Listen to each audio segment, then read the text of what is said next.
আমি আজকে একটু ঝাল চাটনি বানাবো।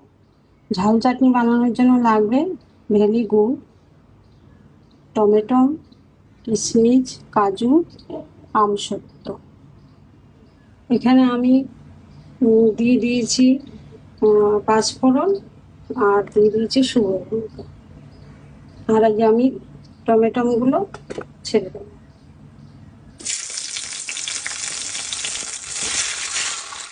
দেখো, আমি ঝাল চাটনি বানাবো, এই জন্য আমি এখানে কাজু, কিশমিশ, আমসত্ত্ব আর খেজুর সবকিছু একসঙ্গে দিয়ে দিলাম। সব একসঙ্গে দিয়ে দিলাম। এর সঙ্গে আমি দিয়ে দেবো এই গুড়টা, ভেলে গুড়টা 4 চামচ দিয়ে দেবো। টক ঝাল মিষ্টি এটা হবে চাটনিটা।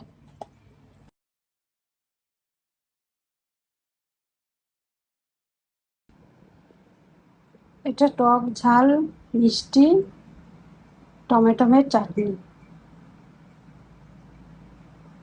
খুব সুন্দর খেতে।